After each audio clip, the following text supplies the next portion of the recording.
Aaron Antis. On today's show, we are interviewing the man who has sold more books than any other human on the planet Earth, except for God, the author of the Bible. That is true. This guy, Mark Victor Hansen, has sold that little series called The Chicken Soup for the Soul. Yeah. Let me read off his stats and see if you're impressed. Oh, yeah. He has written 59 best-selling books. 59 New York Times best-selling books. He couldn't get 60? That's what I'm saying. Yeah. The guy's written 312 books. Are you impressed? He couldn't do 313. That's what I'm saying. That'd be more impressive. And he sold a measly 500 million books. He couldn't do $1 billion? So we're saying right now, if you're listening right now and your name is Mark Victor Hansen, we can tell you, you may be impressed. People may be impressed by you and your 59 New York Times best-selling books and your 312 books that you've written and your 500 million copies that you've sold. But as for Aaron and I, we a lot of times we require more of accomplishments to wow us. Oh, yeah. I don't hang out with people who don't have at least 60 bestsellers. But some people may be impressed by your resume, and so therefore we're having you on the show. But not for us. It's for other people. And we're talking about your new book. We're talking about his new book, Mark Victor Hansen's newest book called Ask, The Power of Ask. And it's Shaw Homes. You guys run Oklahoma's largest home building company. If you didn't ask for the deal, would you ever get the deal? We would rarely get it. You got to ask, folks. This book, The Power of Ask, is a game-changing book written by a game-changing author who, if he could just sell 1 billion books, maybe he could earn our respect. That is true. All right. Some shows don't need a celebrity narrator to introduce the show, but this show does. 2 men, 8 kids, co-created by 2 different women, 13 multi-million-dollar businesses. Ladies and gentlemen, welcome to the Thrive Time Show. Now, 3, 2, 1, here we go! Started from the bottom, now we here. Started from the bottom, and we'll show you how to get here. Started from the bottom, now we here. Started from the bottom, now we here. Yes, and yes! Thrive Nation, on today's edition of the Thrive Time Show, we are interviewing a husband and wife team. It's very rare that you find 2 people that work together super successfully, and let alone a husband-wife team that work together. This is awesome. It's a partnership. It's an incredible couple. I tell you what, I'm fired up to introduce our guests. Now, friends who we're interviewing today, where are you guys from? Where are you guys right now? Are you in Oklahoma, the tourism capital of the world? Are you in Okmulgee? Where are you guys right now? We're in Scottsdale, Arizona. Scottsdale, Arizona. Okay. And for people that don't know you guys, you've been selling some books, and I thought you guys, because this is important. I was doing my research here. You guys have now written 59 best-selling books. 59 number 1 New York Times best-selling books. Yes, sir. 59 number 1 New York Times best-selling books. 312 books total. 500 million copies of these books. Do you ever intimidate yourself? I look in the mirror and I go, how did I do it? How did you do it? This is what I love about your show. It just has enthusiasm that exudes and exorbitant. And anybody out there listening, they perk up. They feel better listening to you. I mean this, though. This is a sincere question, and it's probably a dumb question. Crystal, I want to get your take on this. I mean, you guys have sold so many books. You guys have had so much success. And I know there's somebody listening right now, probably a lot of people, who've sold 1 book ever. Like they wrote the book. No, I'm serious. It takes a lot of energy to write a book. And then they thought, if I put it out there, it's going to sell itself. It's so good. And then only mom buys it. Right. And now they're kind of demotivated.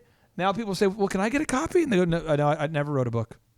I never wrote a book. You're making that up. Stop bringing that up. Right? I mean, so your success is so unapproachable for many people. I mean, it's so big. It's so huge. Crystal, how do you process the success that you guys have been able to have? So I think, when you have success, it just motivates you to do better next time. I mean, you have to live up to yourself, live up to your own standard. You don't ever want to fall backwards, right?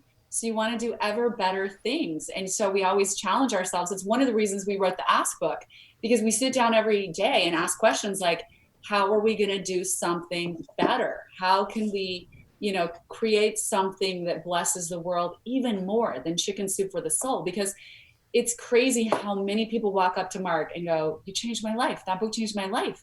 And you think, well, can a book really change someone's life? But it does. It's an amazing thing that you create this piece of intellectual property, and with all of your thoughts and feelings and knowledge, and then you share that, and it goes out there, and you can literally affect thousands, and in Mark's case, millions and millions of people. So it's really profound. And we love that. We love books for that reason. And so, that's why we came up with Ask, because so many people have like 10 times more talent and ability than they're even aware of. But what we found that was common with a lot of people is that they don't get what they want because they're afraid to ask for what they want. Let's do this. Let's say that I'm listening right now and I'm thinking about writing a book, and I'm starting to have the thought, maybe no one would read my story. I'm just a firefighter who saved some people.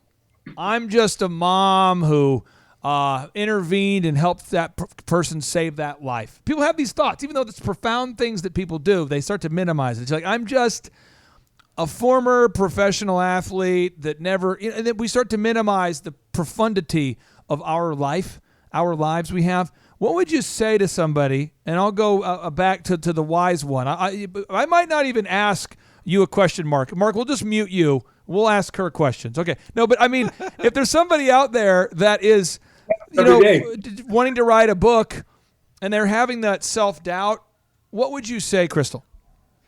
Right. I mean, I think we underestimate the power of our story so much, and how can become a lesson for someone else's transformation. And so that is honestly how we learn as human beings sometimes. And some of the best ways to learn are through someone else's stories, because we borrow the benefits, you might say, from each other's stories. When we hear someone's stories and we see what they went through, the trials and the discomfort and the trauma and the adversity, and then we see their process and how they went forward, how they were able to overcome that, what things they thought, and the ultimate result. And so we can sort of borrow all those amazing benefits without having to go through that tragedy ourselves. It is the coolest thing how we can all become sort of a part of one another's stories. And that's what I love. We love about stories. And we did put some amazing stories in our book for that very reason. And that book title, one more time for people who are looking up your newest book. What's the title of your book there? It's called Ask, the bridge from your dreams to your destiny. And what we're teaching is there are 3 channels to ask. You got to ask yourself, ask others, and ask God. And each are profound and each are interwoven. And most people have never understood there's some discernments. And then everybody hits roadblocks. And we say there are 7 roadblocks that deter all of us. And all of them are going on a little bit all the time. And once you look at them in the mirror, like you asked me to look myself in the mirror, you can overcome them. You can minimize the adversity. You can minimize the disadvantage and turn it into advantage and opportunity. Now, I have a question about asking here, Mark. Where did you two meet? Were you at Whole Foods? Were you buying an avocado?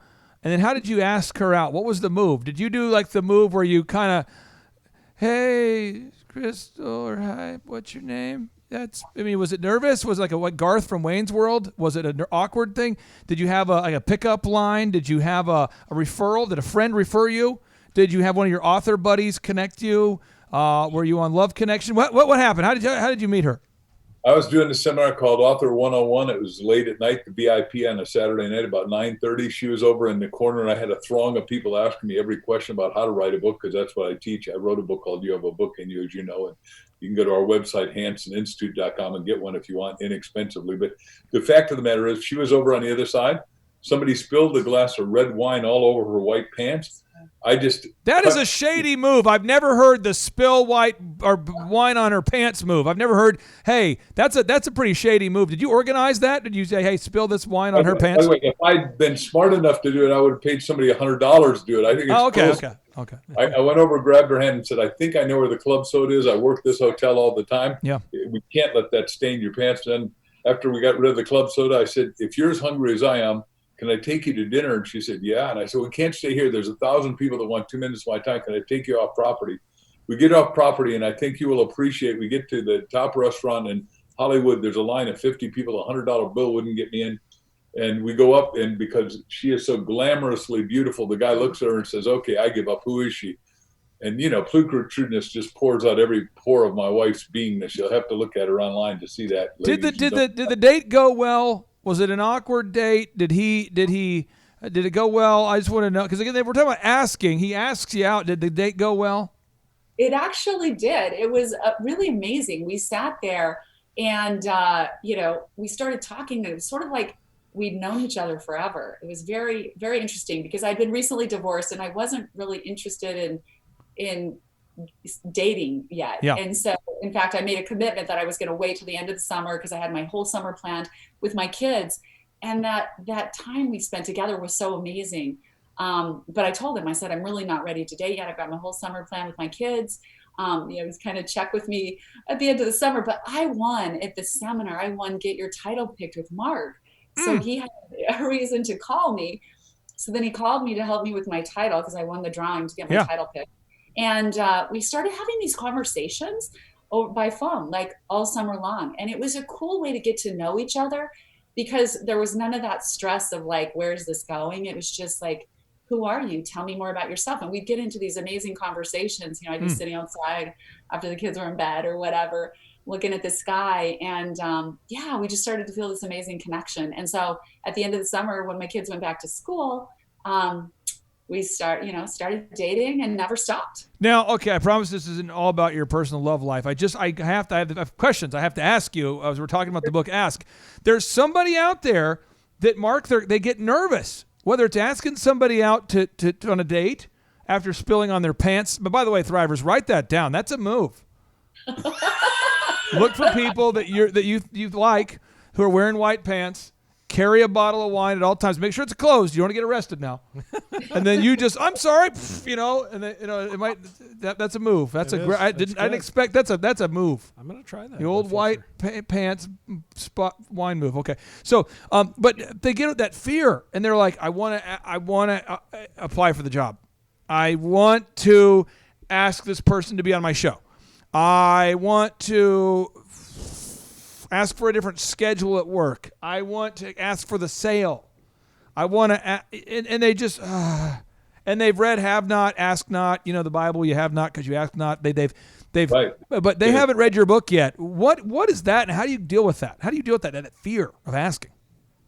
Okay, first of all, I'm going to give everybody unequivocal permission to go up and ask and say, Mark Victor Hansen said I could ask you for the sale. I can ask you for a date. I can ask you to help me invent this. I can ask you to help me get on Clay's show, whatever it is you want. But what stops it is the 7 roadblocks, like your feeling of unworthiness, doubt, naivete, fear, excusology, pattern paralysis and disconnection. And what we do in the book is say, hey, look, if you read these, go over other people's stories, you're going to catch on to your own story and you're going to minimize that. You're going to shrink that and expand your faith and your belief and your trust. 7? And your self-confidence. 7? You're saying 7 blocks? 7 roadblocks. 7 roadblocks. Okay. Well, can we just briefly, I'm not going to ask you for all of the good stuff because that's why you got to pick up the book. But let's just let's go through your 2 of the 7 roadblocks. Can we talk about that? Sure. Yeah. So the first one is unworthiness, and it's just conditioning from our childhood that is always speaking to us at like a subtle level, telling us, we don't deserve better, or we're kind of not good enough. And I think a lot of people live with that sense of unworthiness. So they just don't even step out of that. They're just afraid to step out and think that they deserve something bigger or something better, that thing that they really desperately want or desire. And, I love all of these. I think naivete is a great one for me because it's like I tell the story in the book about how I hired this adorable Filipino lady to help us when my children were very young. And she brought this fruit one day. She used to cook all these great dishes. She brought this fruit one day, cuts it up, I taste. She's like, try this. It's so good. I bit into it and I'm like, this is delicious. What is it? She goes, it's a mango. I go, where did you get this? She goes, at the grocery store. And I'm like, I've traveled everywhere. How did I miss a mango? How come I've never tried a mango before? And thinking she imported it from the Philippines, but it made me think, like, what other juicy things am I missing in life? Because I'm just like naive. I came from Idaho where we had a lot of potatoes. Can we talk about mangoes for an hour or two? I love mango. I mean, I love mangoes. I have a psychological problem. I have a neurological addiction. I have a neural pathway that's just mango, mango, mango, mango. You hit my hot button. How big into mangoes are you? Mark, on a scale of 1 to 10, if 10 is mango, mango, mango, and 1 is she doesn't care about mangoes, how really into mangoes is she? We're both 10s for mangoes, and I never saw mango until I was a student ambassador to India, and they gave me food that was rotten, and then he brought out a mango, and I thought, oh, I can live on these. And I went from, as you look at me, you can see I weigh about 240 pounds, and I was down at 170 pounds, living on mangoes. They're so good. Mango mania. I love mangoes. Right? What's that? I just said, what else do we not know that's so amazing, awesome? Like, what people am I passing by every day? What opportunities? You have to think about that. You're naive. We're all naive, and it's a roadblock to asking. We don't ask for what we don't realize is around us, right? Now I ask for mangoes all the time. Okay. Now there's somebody out there who's listening, and they're we talked about this a little bit, Mark. But there's a lot of times we don't buy the book that could change our life for I don't know what reason. I don't know if it's we're busy, too busy right now. I'm watching The Voice season 3 rerun, the whole thing, The Masked Voice. Now I gotta watch that. Netflix has a new show. In fact, they have thousands of shows, and I need to get caught up. Gotta watch them all. There's this cat video, and I can't turn it off. It's would you look at it? Look, it's a cat. I mean, you see that kind of stuff. People say I don't have time to read, but the readers are the leaders. True. So in this studio right now, we've got Aaron Antis, who runs Oklahoma's largest home building company. He reads all the time. Yes, sir. That's why he's so giddy to interview you guys. He's familiar with your work. Then we have James. He's an attorney from New York, and James, you read books. Yeah. Readers are leaders.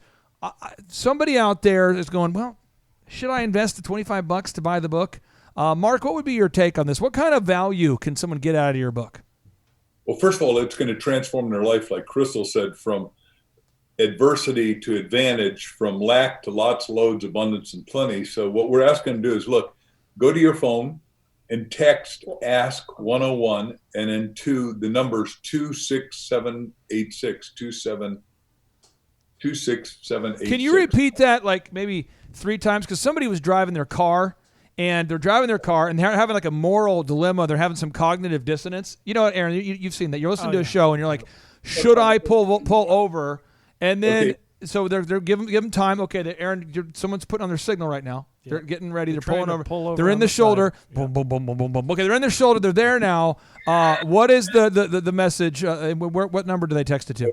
So it's probably easier if you're driving. Just go to askthebookclub.com, because we're going to do this super cool webinar. Yeah. Because we want to take people deeper. So get the book at Amazon, right? It's only $16. You just got $9 off that price that you listed. Wow.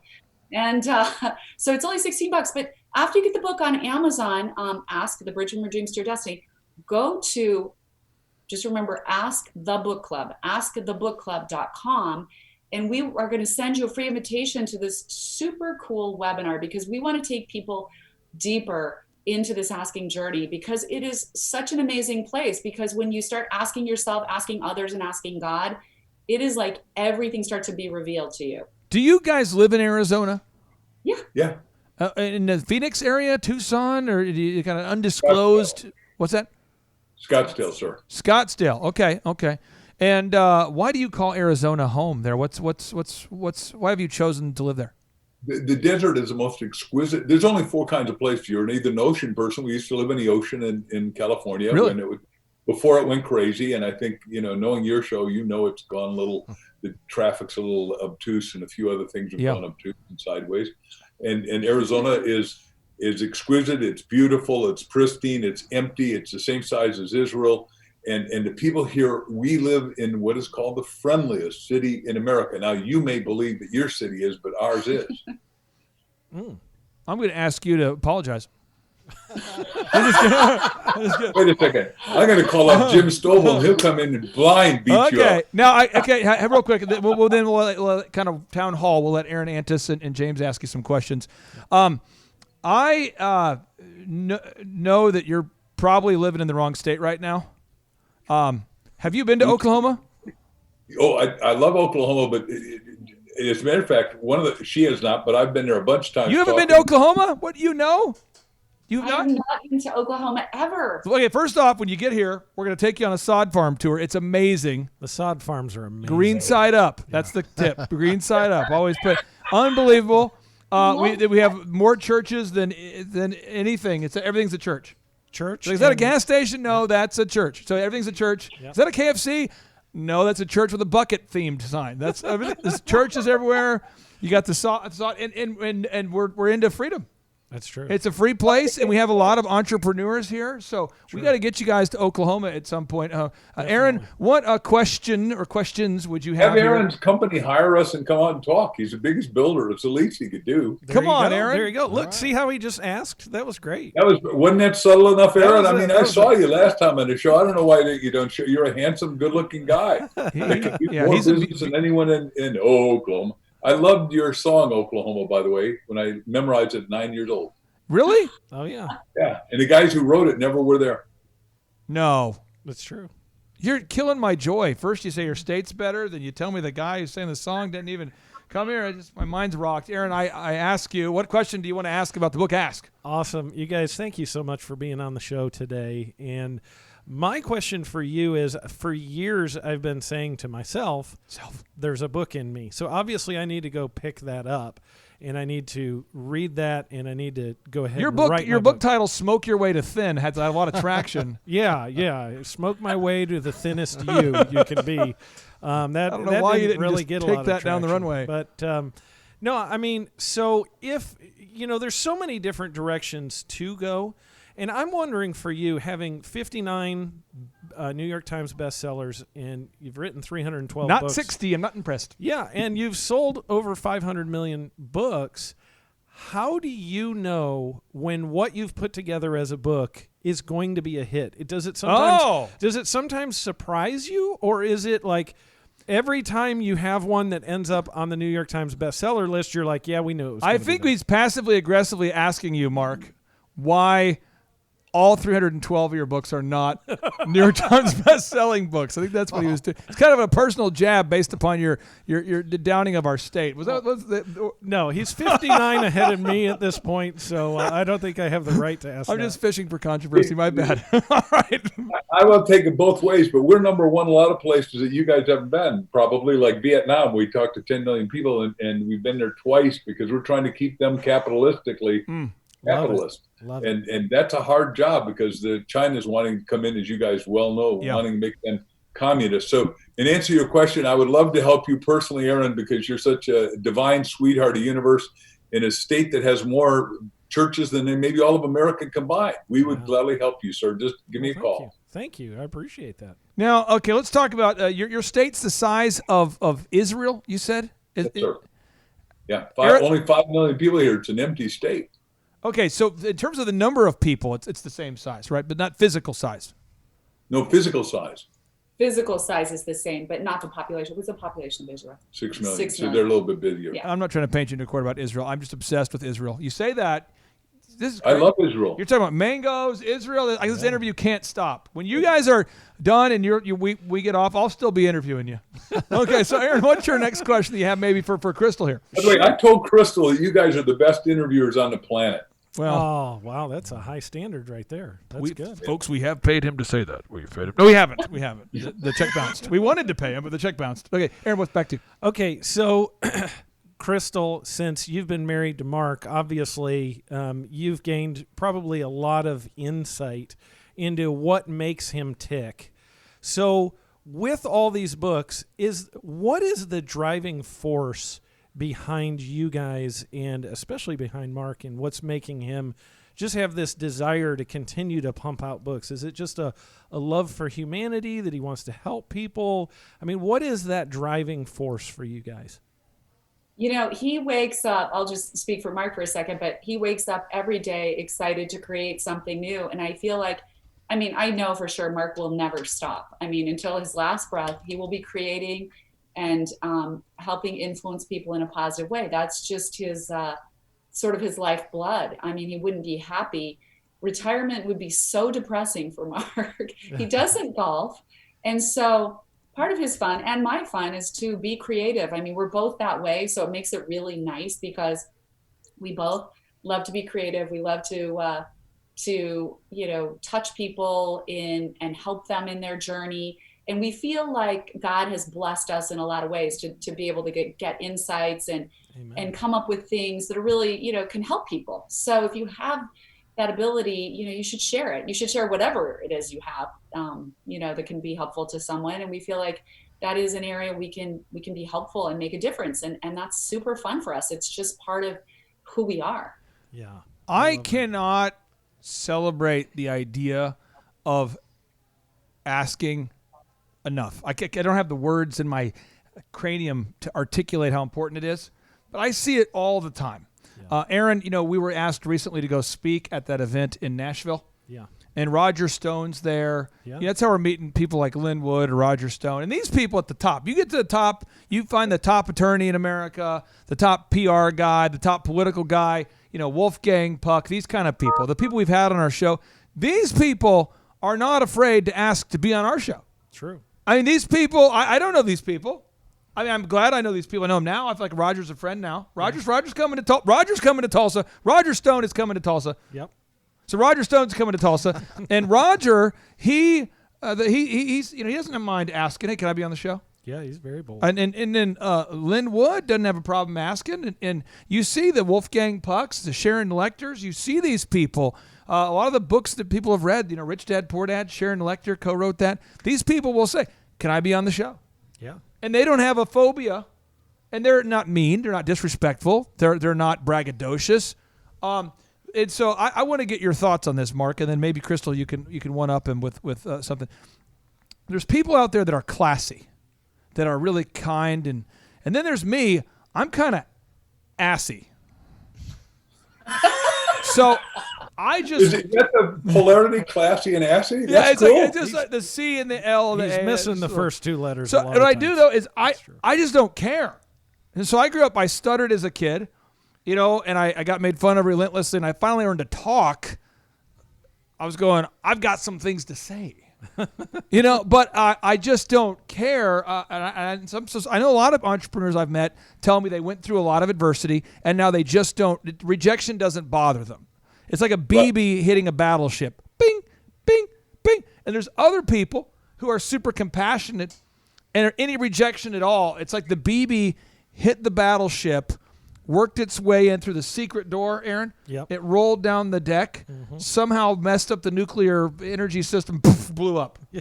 I mean, any BB, boo, just poof, they're just very fragile. So let's talk to those two personalities, Mark. The guy who's super aggressive, but he asks with no nuance, which is what I had to learn, nuance. And they get rejected all the time because they come across as rude. Talk to me about asking in a non-aggressive way. Let's talk to that person first. The person that just doesn't care. They're fearless. They'll ask anybody anything, but they don't get results because they're asking with zero nuance. What advice would you have for that person? Okay, so what I teach is that when you ask and somebody says no, what you got to do is have a clean four-letter word in your arsenal, N-E-X-T, so you can say next. So you become what everyone that you talked about, who I know every one of them, says you're rejection-proof. And then when I started, you got to also have a question that is irresistible. Like when I'd be sitting in the airplane and they say, what do you do? And I was just becoming a speaker. I said, I triple your income, double your time off, and shut up. And every one of them, 100% of the people, no matter rich or poor or indecisive, would say, excuse me, would you do that again and tell me how you do that? And then I say, well, I do these seminars and you've got to come to it to do it. Or in my case, and now you got to read a book. Crystal will also answer that same question. Yeah, Crystal, for the aggressive person out there, this person, me, as recently as a week ago, my wife's having this conversation with me. Like, calm down. I'm okay. I'm getting there. But I mean, I used to just would ask anybody with no nuance, what would you say to that aggressive person out there who's getting rejected a lot? And the more they get rejected, the more aggressive they sound. And now they're just sounding like a modern Viking. What would you say to that person? Like I'm thinking of someone. I think it's really important when you're asking something to consider like the whole asking like a circle. Like if you just walk up and go, hey, I want this from you. I want to pick your brain. I want this from you. And you don't have anything to offer in return. It can be a little bit obnoxious. It's always good to think about if you're asking anything at all, is there something you could offer in return? Even if it's just a compliment or something. I really admire and respect everything you do. And it's really quite amazing. And so I would love, Clay, to just, spend some time with you if that works for you. So always try to offer something. Love that. If you're asking for something. So that's a way to sort of soften that. And then for the people who are just scared to death, they're just so afraid of rejection, because that's it. They're afraid of rejection. They're so afraid of losing like love or approval, because of the things, we all have this conditioning from our childhood. So it's interesting because all the studies we looked at showed that people going into the study were afraid if they asked for like information or help, they would look stupid, ignorant, uninformed, or they would be perceived as being pushy or obnoxious, right? And the studies basically show that all of those preconceptions are not true. That if we're just willing to ask someone for something, there's a very high likelihood, like 80% more likely chance that they will grant your request or say yes or whatever, or give you the information or help or advice that you need if you're just willing to ask. But the other interesting part about asking is that if you don't ask, people will usually not impose their help on you. True. So it's interesting because we pretty much, most people, even though there are some natural askers in this world, like I would say Mark is a supernatural asker. He just doesn't care. He just goes for what he wants. But most people are not natural askers, which is why we wrote the book, because most people, it doesn't come naturally, and we need to be taught to ask, and we need to be taught to consider all the parts of asking. And when we do that, things start to change dramatically. Mark, you mentioned the question that you ask people where it's sort of a irresistible, they have to answer it, and it's not a paint you into the corner question. The opposite of that was when I interviewed Ben Carson, Secretary of Housing Ben Carson. I asked him if he would be willing to wear a Donald Trump wig if that would get him the gig in 2024. And he said, I think that he didn't know what to do. Yeah, he's like, is this really happening? He didn't really know. Is this guy if been? that was a And then real he started question. laughing, and it worked. I mean, Ben Carson's actually a surprisingly very funny guy. But I think a lot of times we get that opportunity, and then we do the whole. Remember Chris Farley when he interviewed Paul McCartney, and he says, do you remember when you were in the Beatles? That was awesome. I think a lot of times people do that. They get all, they start sweating. Because, so Mark, what would you say to the person who's on the other side of the spectrum? They get super nervous anytime they ask, self-doubt everywhere. They start to kind of implode. That's why that character was so funny when Chris Farley was interviewing Paul McCartney, because so many people can relate to that, where you get right up there to meet Michael Jordan or Mark Victor Hansen or whoever you are, and then you get, so what would you say to that person who just gets overwhelmed? First of all, you got to, the old Dale Carnegie thing, just assume everybody is sitting in front of you in their underwear and they're just human beings. And then I want to go back one phase. I'm not wearing pants. I believe that. I heard that about you. Aaron called us first and said that I this warned is a problem. them about I hope that. it's not a problem for you. Okay, I'm wearing shorts. I just throw that out there. Short pants. All right. Ladies, you tell me he has a tie and a white shirt. I just wish he'd ironed his shirt before he got to the show. Okay. Just so you know, Ben Carson and his wife Candy are our great, great friends. And he happens to be one of the most elegant, more brilliant men ever, and did 15,000 pediatric neurosurgeries flawlessly, and asked us at the front end to help get everybody out of public housing and into work, because he wanted to give a hand out rather than a hand up, which is just what you guys, we believe. And we believe asking is the direction to go with that. So what would you say, Crystal, somebody out there, and I would put my wife into this category before the first 10 years with me. We've been married now 20 years, 5 kids. And I think the first 10 years, she was like, okay, I'm married to a Viking who I have 2 modes, on or off. Just go, and then sleep. And so I think that she's naturally more reserved. And then about 10 years into our marriage, it occurred to her that if she asks me for something, I'll do it. But a lot of times I don't even know. So what would you say to someone who's more of like my wife, who's more classy, more elegant, more reserved? And what would you say to that person who just, they want to ask, but they just don't want to come across as unprofessional, they just don't want to come across as too aggressive? Right. No, it's a great question. And I think, you need to think about your own personality and honestly ask yourself what you like about your own personality, how it feels good to be you. and then sort of ask from that perspective, because you want to be yourself. You don't want to turn it into this, like if you're a really gentle, kind person, you're not going to turn into this obnoxious jerk, but through asking. So you want to be yourself, and you want to kind of take some time to ask yourself, which is why we love the 3 channels. It's like ask yourself, ask others, and God. You have to really live the life you want to live. You have to start by asking yourself. That's that reflective journey. Like if I'm not getting what I want, and I'm this really, I'm more of a gentle person, how do I utilize my personality? Yeah. Bring my personality forward, because there's something really appealing about gentle people, right? But it doesn't mean you can't ask, and maybe your requests will be met, with warmer reception, because you are gentle and kind and you're bringing more to the table. So it's important to ask yourself, what are the great qualities about my personality, and how can I bring that into my asking? Are you guys social distancing there? It looks like there's some. No, we wouldn't do that. I sometimes in the camera angle, you don't know. You look at the camera; these people could be a mile apart right now. I don't think they're a mile apart. They're right. They're touching. Yeah. We don't believe in social distancing. I okay. love them even more now. Hey, and I'd say what I don't believe in social distancing at all, which is why James is going to be you're going to hear from James in just a second. James and I, when we're not on camera, we share the same chair. I'm just kidding. And the same shorts. Get out of here, James. Now, James, you're an attorney from New York. That's right. There's a lot of reasons there that you could have a lot of self-hate. I mean, you're an attorney. Especially with that theme song that you play for he was with a Southwestern company. He's got more self-love, self-esteem, and he's rejection-proof. Well, There we go. That's Come true. on. His, There we go. his job involves him. I mean, this is your normal day. People call you and they're like, I got freaking sued. And they talk to you, and it's like I swear. I mean, when people call you, they're already pretty hopped up. Not every day, but a lot Freaked of times. out, hopped That's up, the Manhattan nervous. thing. Yeah. It's the Manhattan thing. Like, I swear, I'm getting sued by 4 different people. And so, what question do you have about asking? Because you have to deal with the emotions of other people, James, Yeah. while asking them to move forward, while asking them to sign the agreement, while asking them to pay you. But there's this emotional tornado. Which, by the way, if you guys come to Oklahoma, we get a lot of tornadoes. They're beautiful this time of year. So, James, talk about there's this emotional tornado. I'm sure you have some questions on asking amidst the emotional tornadoes. I do.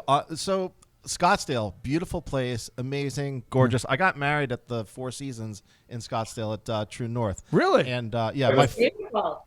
it's Wow. gorgeous there. My former in-laws, they live in Paradise Valley too, and the great Beautiful. people, and it's a gorgeous spot. Paradise Valley is just nestled between Scottsdale and Phoenix. It's right You're the in this first little person area. I know that has said the word nestled today. And I was texting with my mother after the interview that we had last week, and she said to me, and I quote, Mark Victor Hansen is an amazing person. So I thought I'd share that with you because she's enjoyed. Would you tell her I'm sending her a metaphorical kiss because we got a social distance according to Clay? okay, over the electronic airways. You mentioned when we first started talking about how you met Crystal and she won the pick a title with Mark award or the drawing, whatever it was. What was the title of the book that you guys eventually selected, and what was the process for doing it? Was it the same thing that you had sort of talked about in the beginning, or was it completely different by the time you agreed on a title? I think we just kind of refined the title, and it was Pure Thoughts for Pure Results. What's it about? What's it about? Tell us.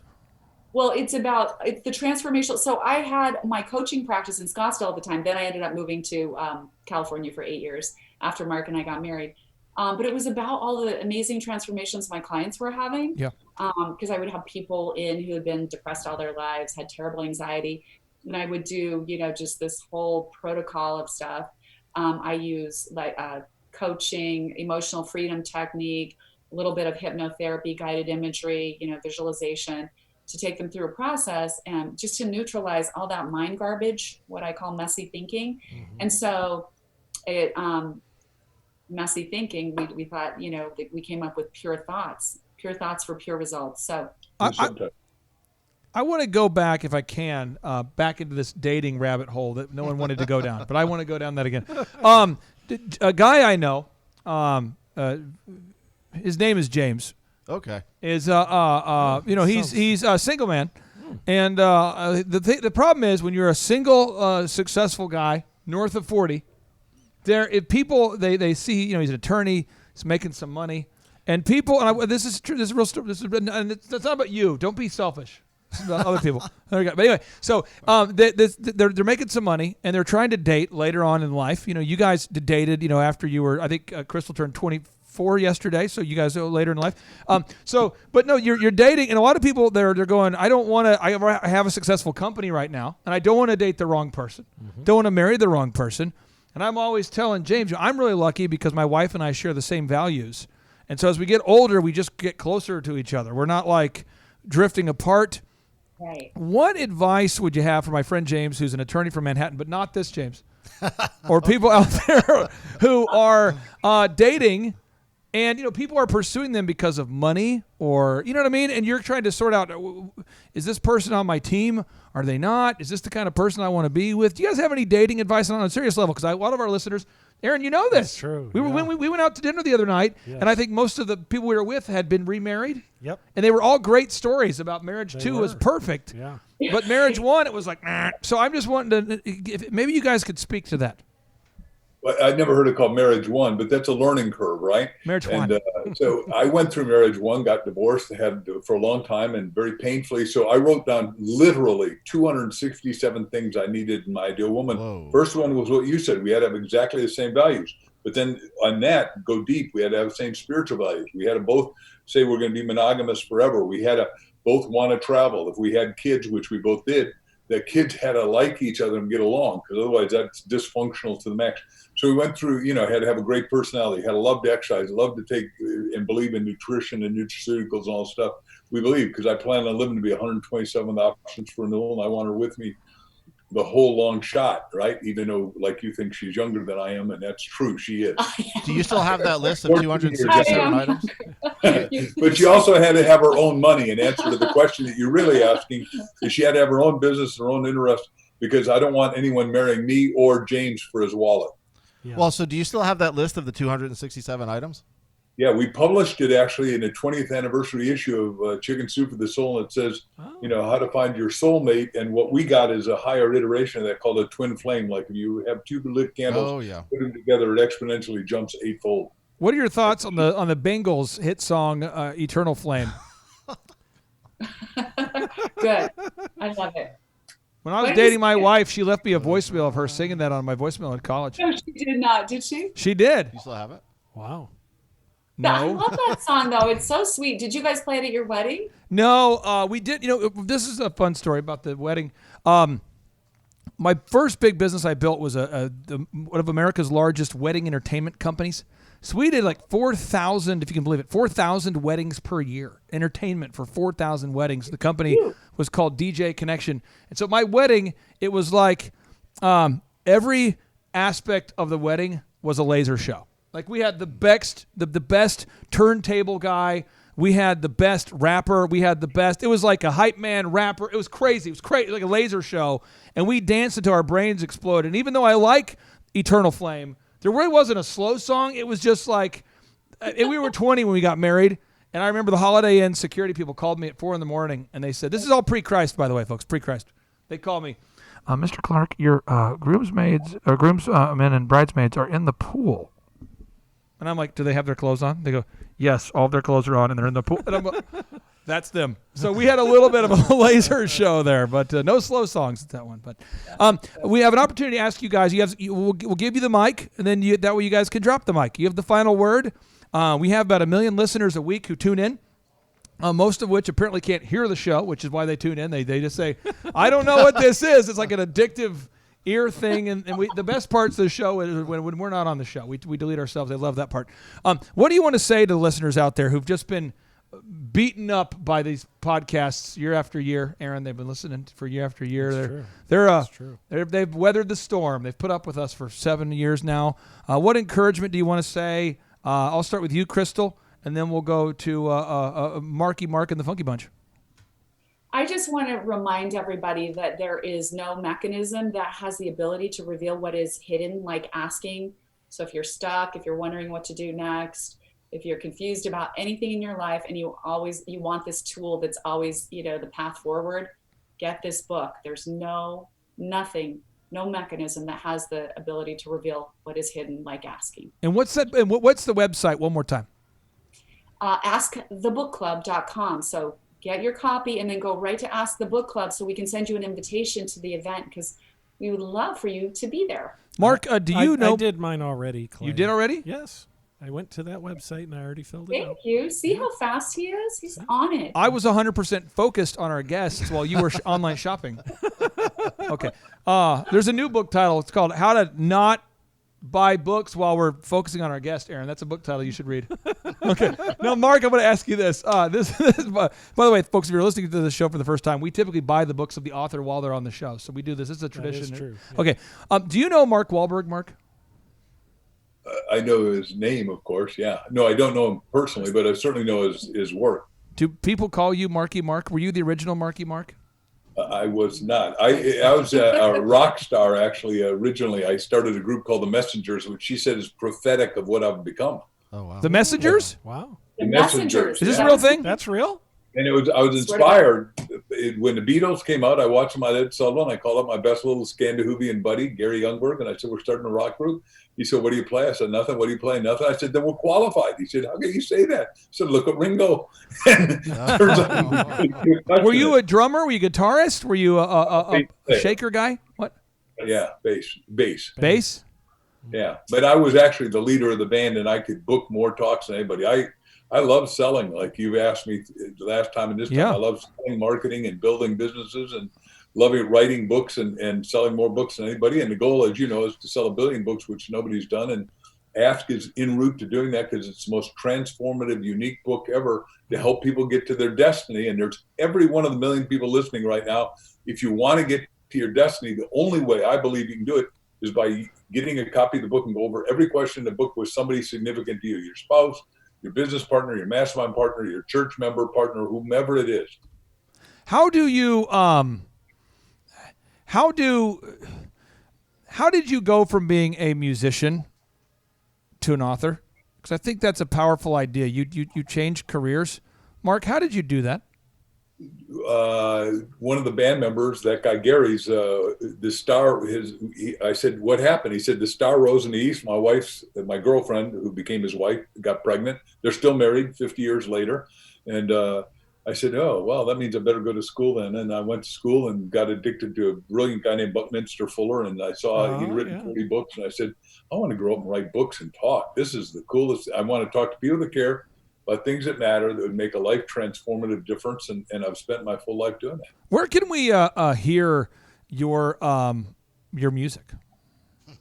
It's not available anymore, but I wish that we had taped everything because it was So good. sad. And the first thing you started with was Yes. Our first song that I wrote was Say Yes Again. Really? Nice. Yeah. I want to find this now. Can you sing it? He's a fan of Bucky Fuller. That's the Grunch of Giants. By the way, you now you know how smart your partner there is. If he knows who Bucky Fuller is, Einstein's best student, and I'm not claiming I was Dr. Fuller's best student, but He's pretty good. They've asked me to write his autobiography, and I said I'm going to do it, but I can't do it. I'm a little backed up on other books first, but I will do it on Bucky. He is a brilliant man. This is my final question. Final question. No, I don't believe that. Do you live? We're going to talk all night. Do you live in a neighborhood, or do you guys prefer being off on your own thing? Do you? How do you like to live? You know, what's your now that because now you're married now, right? And so you kind of merging in your two lifestyles, and I'm sure that you agreed on all the values in that big list. Did you then buy a different house? Did you how did that work out? Yeah, so we had a beautiful house in California a home in California that overlooked the ocean. It was in Corona del Mar. And then we decided to move. Literally, we're just driving. We had a bunch of rental properties in Arizona. Yeah. And we'd come and stay at one of our condos, one of our 3-bedroom condos, which we loved. It was right by the Phoenix Preserve. And we were just driving back to California one day, literally, and we had just gotten an offer on our big office warehouse because we didn't need all that warehouse space anymore. We weren't, warehousing books any longer. Yeah. So we're feeling kind of free because it's like, okay, the office is gone.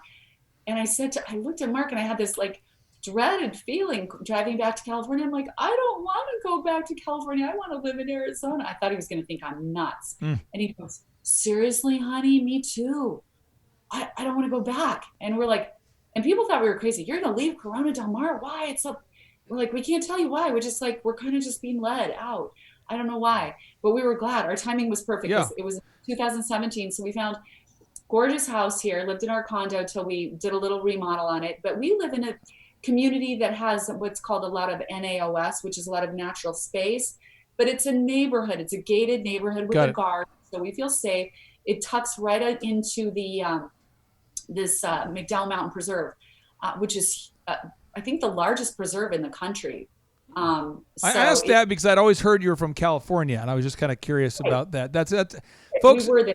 If you're out there and you want to go from dreams into reality, I mean, if you have a big dream to have a nice house someday and to become a best-selling author, and you have these dreams and you actually want to go from the dream into the reality, I encourage you to pick up the new book, Ask. It's an incredible book there. You're going to love it. It's going to change your life. And you said it's $16. And folks, I'm going to tell you this. I love Chipotle. And Aaron, you know this. I love Chipotle. We love Chipotle. We love it. And if you go there twice, that's $16. And the burrito guy says, do you want some extra guac, bruh? Bruh. You want some extra guac, bruh? Bruh. You go, yeah, I think so. That's like, what, $1 or $2? Yeah, it's like $2. It's like $18 to go to Chipotle twice. And I love it, but I can't say it ever changed my life. Right. I'm not like sitting in a massive... All my successes come from learning things and applying things. So again, just think about it, folks. Just delay the burrito. Yeah. Just 2 burritos. That's all we're read asking. the book. Yeah. Read the book. And I don't make any commissions. But That's I'm just, true. right? We need to check out the book. Definitely. Okay, folks. If you're out there, check out the book, the new book, Ask. Thank you guys so much for joining us. You two are great Americans. I really do appreciate your time and your energy and for putting up with my ridiculous dating questions for my friend, James. All right. Who's right there. Thank you. We love being with you guys. You are amazing. We want everyone to get a copy of Ask, The Bridge from Your Dreams to Your Destiny, because everyone has a great, grand, terrific, extraordinary destiny as we come out of this horrific little cocoon called COVID. Amen and amen. Come to Tulsa. Take care, guys. See ya. Bye, guys. Thanks, man. Bye. Aaron, now on part 2 of today's show, we're interviewing the New York Times bestselling author Steve Olsher. And this guy, Steve, I mean, he has he's a New York Times bestselling author, and he's really mastered the art of reinventing yourself, teaching people how to reinvent themselves. Yeah. And how old were you when you got into the home building business? 24. How old were you when you got into the married business? Let's see. Also, Your wife's here in the studio. I was 21. 21? Yeah. How old were you approximately when you became a dad? You adopted 2 incredible kids. Oh, I'm bad at this math. I would think I was 29. And I think every time that you did that, you had to change.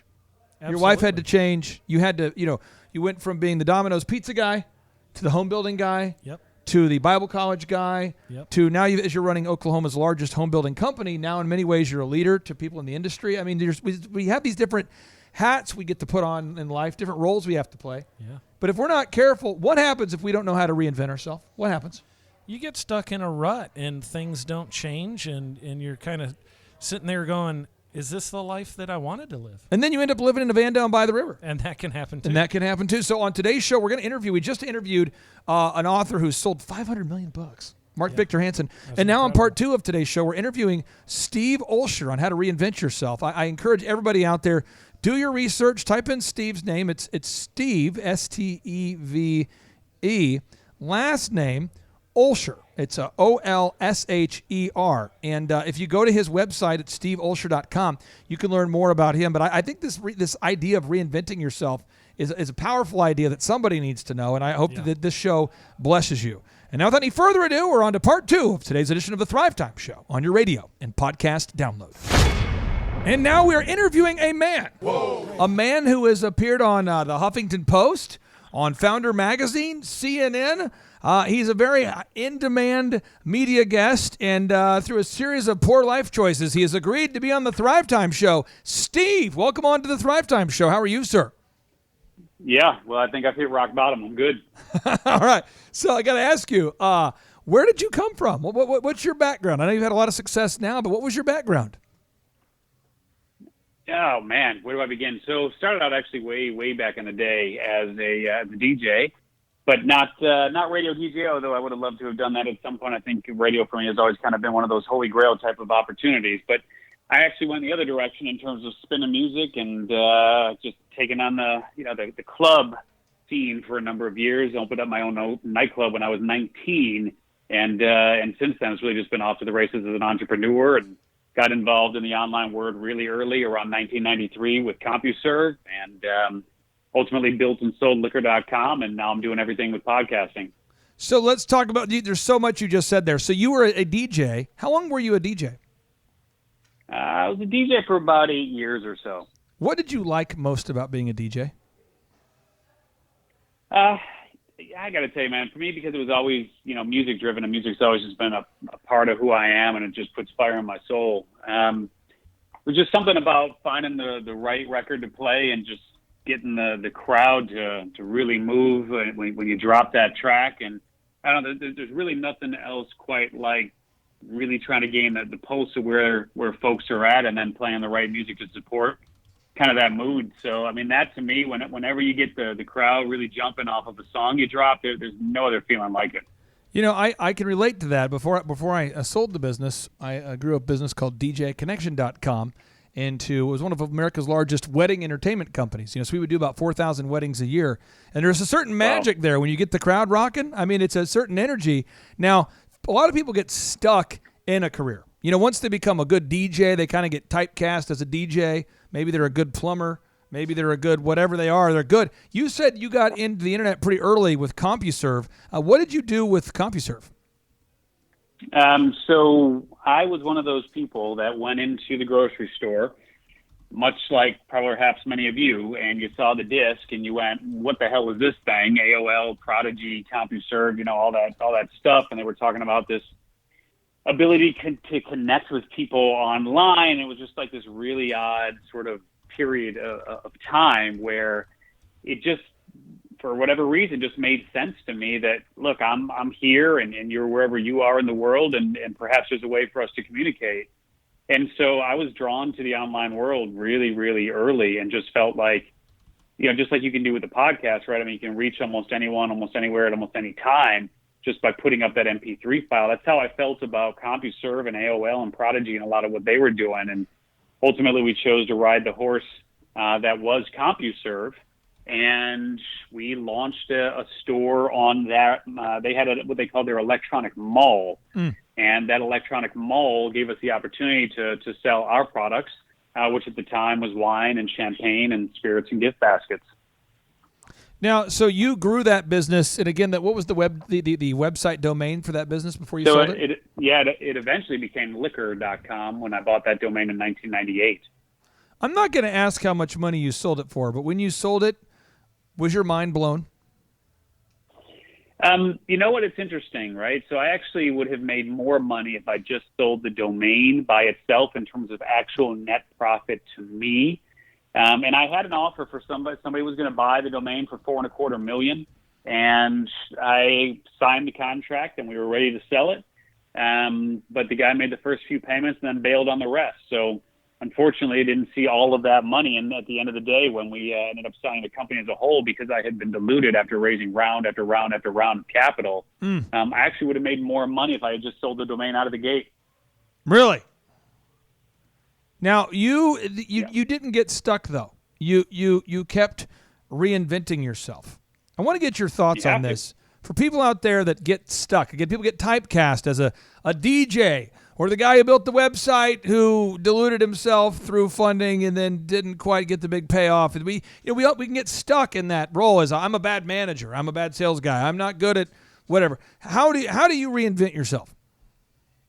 Yeah, man. And look, reality is, there is no such thing as failure. I mean, it's just one of those terms of ignorance that weak-minded people like to throw out at those who dare to soar in an attempt to bring them down, right? So you just got to look at here's how I choose to look at failure. I look at failure as success with an unintended ending.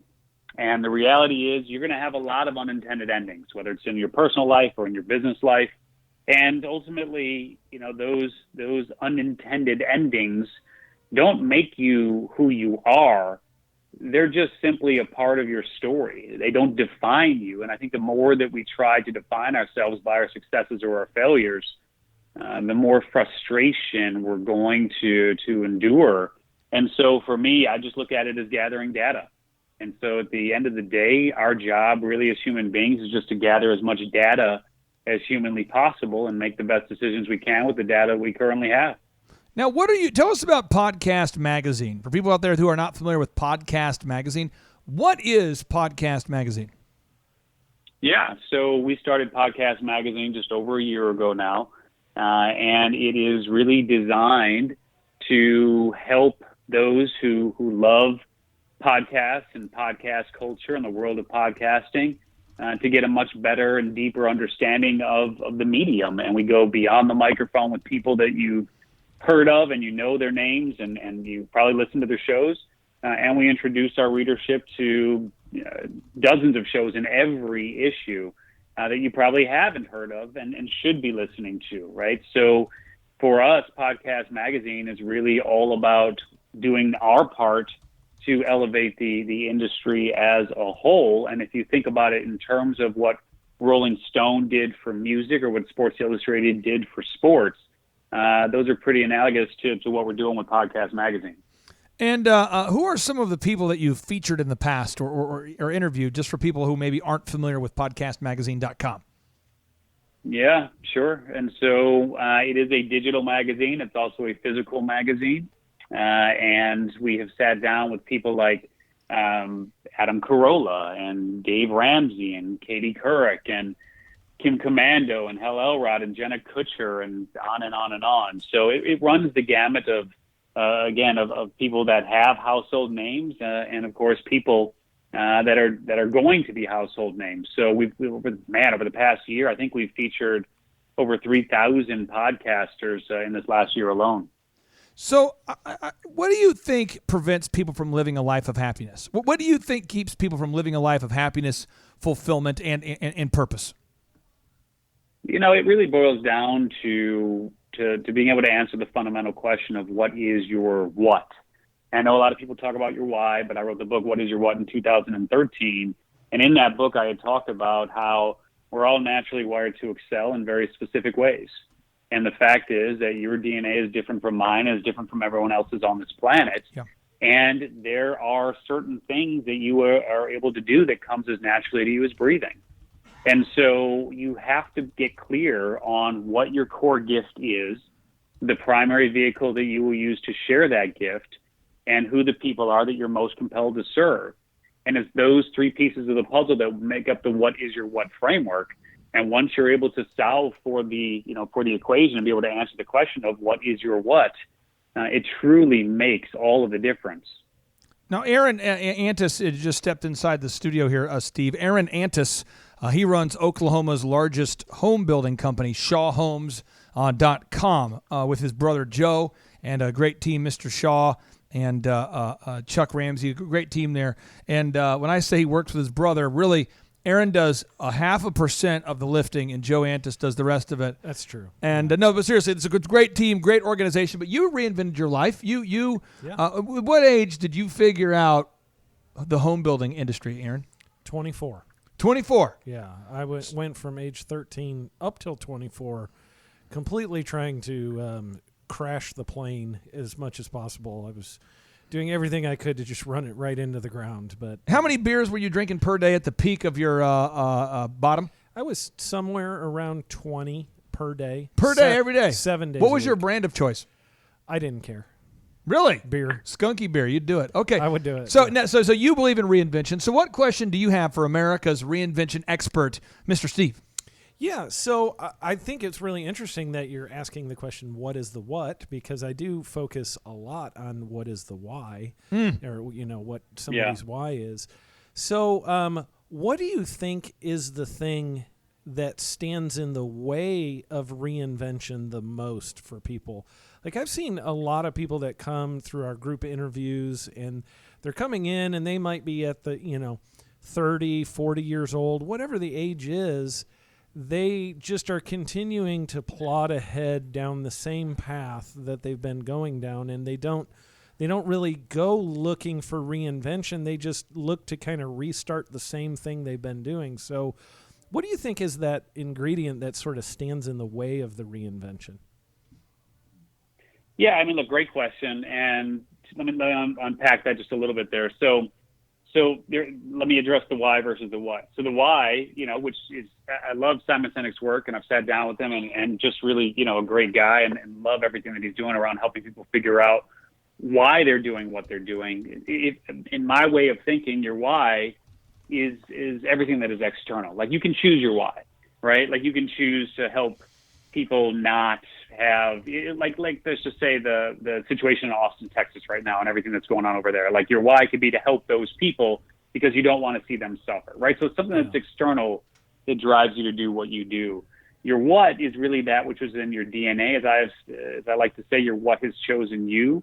It's not that which you have chosen. So you can spend a lifetime in denial about what it is, but at the end of the day, your what is really all that is, which is internal. And your why is that what you choose, and so it will be external. That's the delineation between the two. I like that. Now, as far as why people kind of go back to what it is that they know, or why they're unable to move beyond a particular, let's just say, self-imposed limitation or a certain ceiling that they have in their life. Honestly, it comes down to a couple things. Number one, you have to have clarity on what it is that you want versus what it is that you actually need.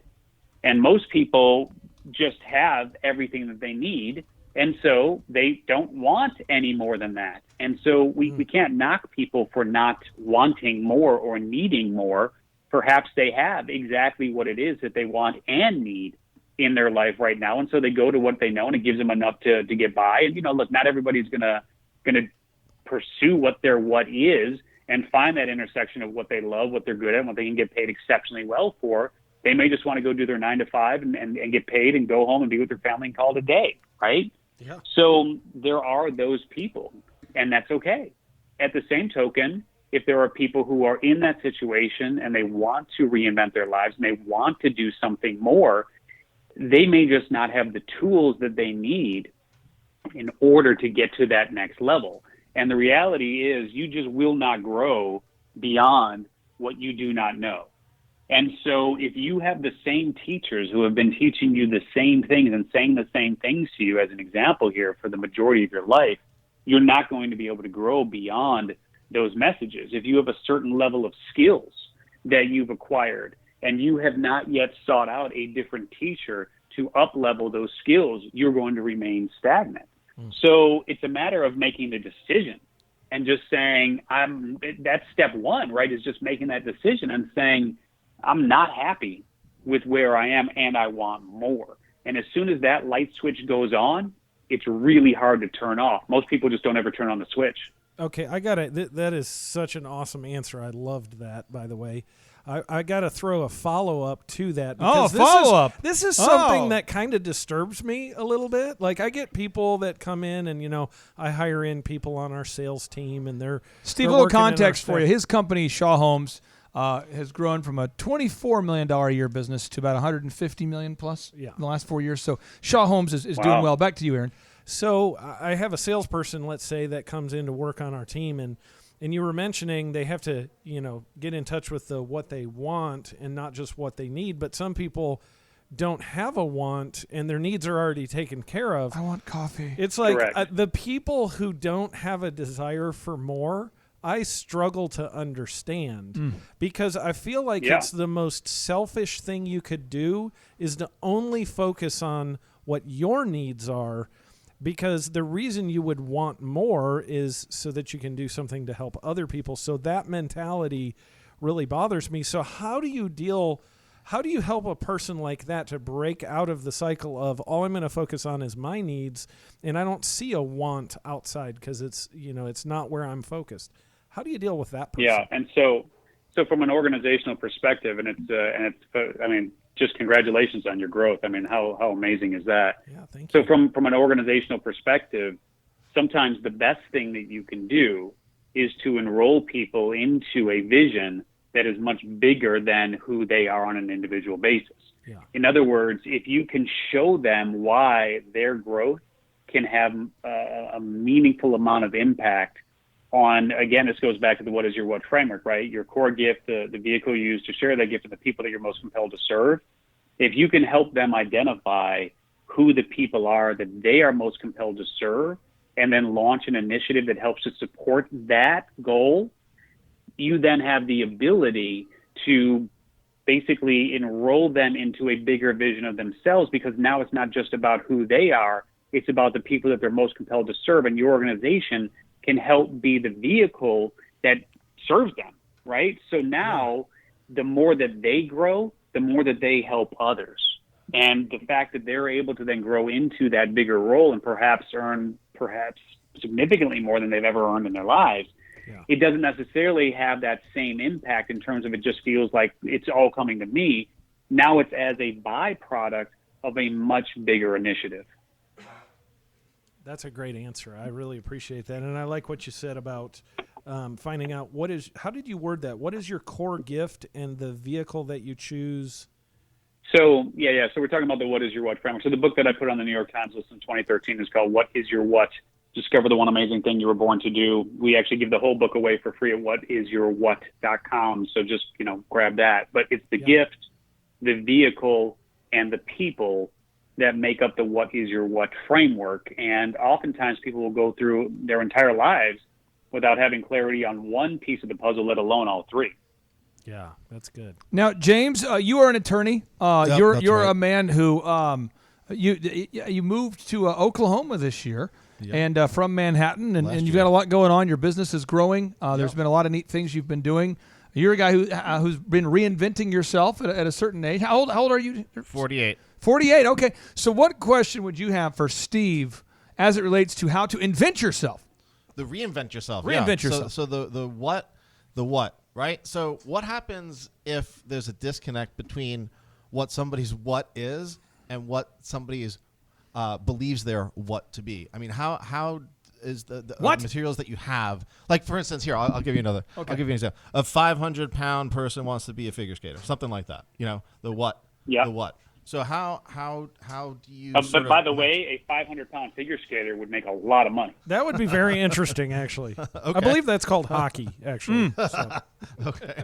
So I mean, how do you bring the person's what more in line with what their what actually is than what they think it should be, or what they want it to be? Yeah, and so it's a great question. And so look, the reality is, if we look at where someone actually is naturally wired to excel versus where it is that they perceive themselves as wanting to excel, that's a very different conversation. And what we encourage people to do is to simply go on concurrent paths. And so what this means is, if you're a 500-pound guy and you want to become a figure skater, then by all means get on those skates and let's see what happens, right? And so what ends up happening is that either works or it doesn't. But it doesn't mean that person has to necessarily give up their love for figure skating. Perhaps what that person can do is that person can create a community of figure skaters so that they're entrenched in that industry. Perhaps what they could do is they could, hire or create even a facility where that facility trains figures. Like, you don't always have to be the figure skater in order to work in the figure skating industry, so to speak. Yeah. And so the reality is that there are options, and most people just simply look at that one, I want to be the figure skater, as their only option, when in reality they may find a lot of love and a lot of fulfillment, a lot of satisfaction, and frankly can make a lot of money even without being the figure skater. So sometimes they're dancing in the right, let's just call it zip code, but they're not dancing on the right street. Other times they're just not even in the right city. And if that's the case, then you just got to keep going down concurrent paths until you land on a path that actually reflects what you're good at, what you absolutely love doing, and what you can get paid exceptionally well for. If people are out there and they want to learn more about you, where's the best place for them to go? How can they? I guess what is the call to action that someone can take right now if they want to get started down the process of reinventing themselves? Yeah, well, I mean, again, I'm happy to share the whatisyourwhat.com URL there, because that is the place where you can go and grab a free copy of the entire book. Free copy of the whole book. What's the catch? The catch is, I want you to actually read it and implement, and then share with me how you've discovered your what you're doing to change the world as a result. Brother, I really do appreciate you being on the show. I'll give you the mic to say the last word. Is there anything else you want to share with the Thrive Nation? Just simply say that, that at the end of the day, you are the solution to someone else's problem. And there are people who are literally waiting and praying for you to show up in their lives. So my hope and wish and dreams for you is that you take the time that you need to really figure out what your what is and get clear on the people that you're most compelled to serve. Because once they find you and they can get up off of their knees and stop praying, then hopefully they're going to pay you a heck of a lot of money for those gifts that come as naturally to you as breathing. Steve, you're a great American. Thank you so much for joining us today, and I hope you have a great rest of your day. And now, without any further ado,